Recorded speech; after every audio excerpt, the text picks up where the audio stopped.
Hi, everybody. I'm trying again. I have Chris on the phone with me. It's Lisa from Been There, Got Out. And if you don't know who I am, or we are, I'm the female half of Been There, Got Out. Chris is the male half. He is currently home suffering from the after effects of his second jab. So he's too tired and exhausted to come on today. So I figured I'd do it myself and see how things go, even though we had a little technical issue, I think, a little while ago. So I'm trying again. Anyhow, Been There, Got Out offers hope, guidance, and community to people suffering in and struggling to get out of relationships with narcissists and other toxic people so they can find the strength they need to get their sanity back. So today's Q&A, I'm only going to focus on one very difficult question that is a topic in and of itself. And that has to do with how to deal with the kids when they have a toxic parent. All right, let me just see if I can move my camera over. Okay, good. All right, so the question is, what do I tell the kids? And, you know, we post these questions to our Instagram feed, so you have the benefit of not only getting my opinion and Chris's when he's here, but also many different perspectives from the thousands of people in our community. So throughout the day, we get a lot more answers than I can give here because I only have like 3 hours before we go live from when I post the question. So I'm going to share my story as well as some of the responses that we got. And if you're interested in knowing more, you can always check our Instagram feed for this day. Anyhow, so the question is, what do I tell the kids? And I took this question, which we get all the time, and just broke it down into this broad one in general, rather than specifically, what do I tell the kids when the court doesn't listen to them? What do I tell the kids when their father or mother is hurting them? But we got a lot of answers, so let's get to it. I'm going to just share my own story first.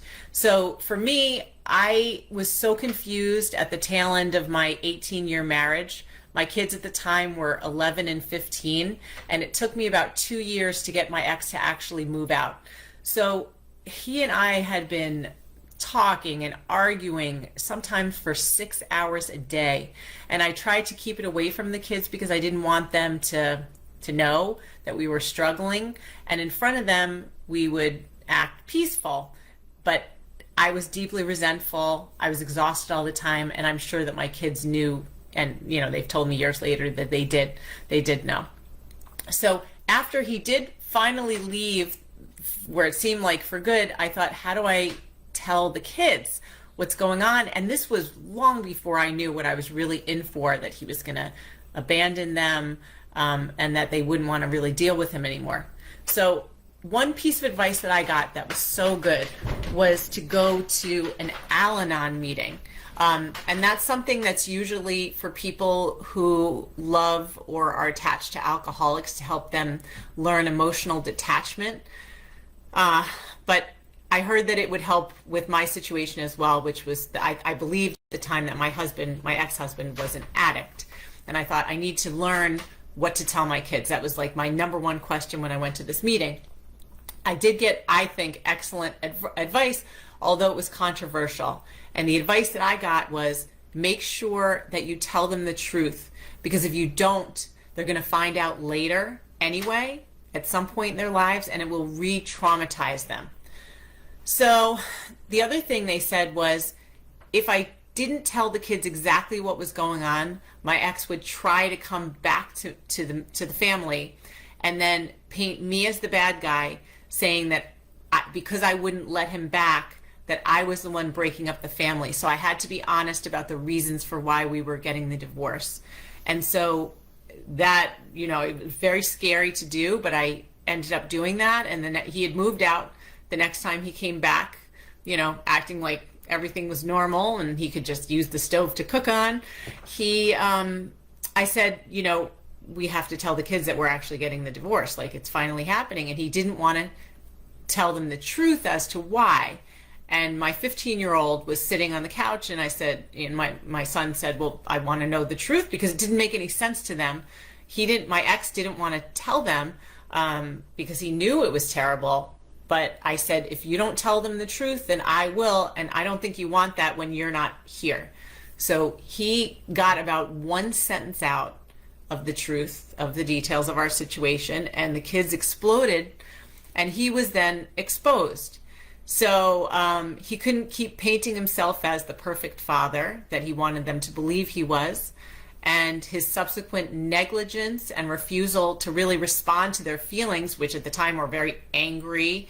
You know, they were angry, they were full of horror, they were totally confused. He ignored their phone calls and emails in that first week and a half or two. And that behavior alone caused them to be so upset that they didn't really want to deal with him for a few months.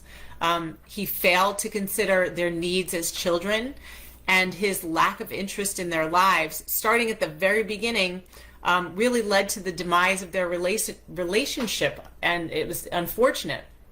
So that was my experience. But I want to share with you some of the things that our community said of what they did, or what you should do in terms of what to tell the kids. And some of it fits with my story. So one person said, I'm a firm believer in age-appropriate truth. Now for me, with my own story, again, my kids were tween and teen. So I don't think you could use the same technique as, you know, you would with, say, a 7-year-old. But you really, you know, before you deal with your kids, you should know how to deal with them age appropriately. And I'm sure most of you do that anyway. Okay, another person said, children see it, the truth, from when they're very young. And I've edited this response a little bit. I won't lie, but I keep it age appropriate. Same thing as the other one. If they tell me something they have seen, I will either confirm or say, we can discuss when you are a little bit older. So they're at an age now where they know there's a difficulty due to his ongoing behavior, and they have made a decision to step away because they don't wish to be used, and they want to be happy. They love him, but don't want the drama. And that's so common. Taking me, the children, to court nearly each year has not helped. His telling the courts that they, the kids, are not truthful has not helped. When children are just nice and their parent says that they're lying, and it makes the children step away. Basically, the children grow up and see and know the truth. And that I completely agree with, and I've been told that. My kids have also learned the truth in the past several years, just based on my ex's behavior and what I've had to deal with and what they've had to deal with. So we haven't need to tell them the truth, they can see. Another person said that her mantra to her kids on repeat is, people lie, patterns don't. And I love that. And that also fits with my own experience. It's the behavior. So when someone says, I love you so much, and they're not there for you, well, that's not really an expression of love. And I think kids realize that. Another big one that I so relate to, that one woman tells her kids, is pay attention to how people make you feel. And they learn after time, you know, even if it's their own parent and they feel bad every time there's an interaction, that, you know, as they grow older and more independent, they can have the choice to move away from that if they feel hurt all the time. And like I said, that was a choice that my children made, or my kids made.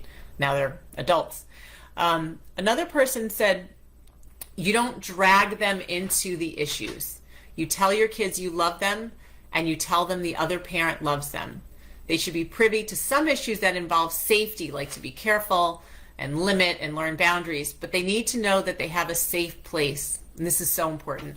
Be their safe place. When kids see fighting and don't feel safe, then they end up getting lost. Validate them and listen. Get them counseling therapy, and make sure they have as many safe and normal places as possible away from the drama. This is so, you know, all of this is so relevant. And, you know, this past weekend we had a speaker who's an expert on this topic, and one of the things that she stressed too in terms of kids having a safe place is that when your kids are with you, try not to grill them with questions, because that's something that the other parent will do all the time, and they feel like they're not safe and they always have to say the right thing because they don't want to upset that parent. So that you should make them feel safe by not constantly questioning them. You should just accept them and give them their favorite cookies. All right, anyway, another person said, I made a lot of mistakes because my ex had me in a tailspin. I was an emotional wreck, but I learned that my kids needed to know who they could lean on that wasn't going to remind them that their lives were upside down. And this fits exactly with what I just realized I said that Christine said during our legal abuse support group. And she goes on to say, kids are going to suffer. It's up to us to limit that suffering by being present and stable and safe. And then she goes on to talk about how she unfortunately lost one of her sons to suicide, and her oldest got into drugs and was also very lost for a few years. And her youngest had major trust issues and anxiety. And just my note, these are hopefully not suicide, but these are some of the fallout from dealing with a really toxic parent, unfortunately. And she says, my boys truly struggled when the crap hit the fan, but I learned from it. All I could truly do was just be their safe place. Listen. Lead with love. And I didn't bash their father. And this is something that came up also as a theme. Kids love both their parents. And even though her ex verbally abused her right in front of them, she reversed it by telling them how much their father loved them and that she was okay and that they needed their mom to be okay. And that's another thing that we often don't think about as parents, is we're willing to do everything for our kids, like to try to protect them from the pain and to keep them safe. But one of the number one things we can do is to work on ourselves and like keep ourselves as safe and strong and at peace as we can. It's so difficult, but we really can't help them if we ourselves are such a mess. So we have to try to, be as strong as we can during this time. It's really, really hard. And this is something in our legal abuse support group that is a constant theme. It's like, how do you stay strong for the sake of your kids? And you just have to keep trying. All right. Another person said, once you understand how the abuser's mind works, and that they don't actually, I think this is the same person, and that they don't change, you can learn to let go of the offense and hurt. But kids can't do that. I wish I could help every woman that's going through what I went through. Also, men need help with some of this too. I'm on the other side of all of it now, for the most part. I'm still trying to be divorced, but I am winning at being okay. My ex has no power over me anymore, even though he still pulls some calculated moves. Oh, I bet. My kids are well. They have relationships with both of us, and because their father cannot hurt me, their relationship with their father is a lot better. And this is one of the benefits for when you finally do get out of your toxic relationship. Your kids aren't dealing with the day-to-day conflict as much, hopefully. All right. Another person says, you never talk about the other parent until your child gives you the eye roll understanding you are full of bleep protecting the other person. So this is a little bit different from what someone else said. You never jeopardize your own relationship with your child to protect the evil one. They at least need to know that they can continue to trust one parent once they have discovered all on their own about the other parent. I'm a firm believer in letting people hang themselves. It's better when the kids find out on their own who the other parent is, or else it will backfire on you. Otherwise, then you start explaining in small doses so they're able to understand and process everything. They have been abused by one of the two most trusted, important people in the world that was supposed to love and protect like no other, and they just discovered one of them failed them. This just hit me so hard when I read this, because I can really, really relate to this, especially in terms of not protecting the parent. And even though someone else said, you always tell your kids that the other parent loves them, that didn't really work for me, because my kids sensed and felt that they weren't being treated with love. And so we had a discussion on what love actually looks like and feels like, because honestly, they were old enough to see that their father was not and does not treat them with love. And that has nothing to do with me telling them anything. Again, it comes back to the kids being able to see for themselves, especially as they get older, like my kids have. Okay, another person said, I let them see who their father is on their own terms. It was so painful to do and to watch. It was not my place to do so. It's their father. If I would have said negative things, they would have resented me for the rest of their lives. And this is so, again, so important to remember. It's so hard, but you have to try not to do that. They sadly had to come to their own conclusions, and they all did eventually. I always wonder if I did the right thing by doing this. So much trauma is lingering because of their father. He was so evil. In hindsight, maybe I should have intervened. My one daughter got it right away. My other two almost insisted that their father was okay. And it took a while longer. Now they all mourn the loss of their father that never was. They tell me that they had this idea or concept of who he was, but he never really existed. And this we can relate to as partners as well. It's the same thing. I mean, kids are not witnesses to domestic violence, as we learned this past weekend also from Christine, who's the expert on this. They are victims, not witnesses. They're victims too. And we can see it in this statement. All right. And the other thing that she notes is that if the father would have died, everyone would understand what it feels like to have the loss of a parent. But now people just gossip, and it's just so sad. So we also, Chris and I have a friend who's an attorney who also happens to be a survivor of domestic abuse and narcissistic abuse, and who also has 4 adult children whose narcissistic father abandoned them as well. And I remember something that she told me, it always stands out, and she said that they will always walk with a limp. Like, the kids have gotten better, but they'll always walk with a limp. You know, and we know this type of abuse really affects people. It affects kids as well. But just keep in mind that everyone in their life has challenges and sorrows. And so this is a burden, unfortunately, that they have to bear, being the child of a narcissistic parent.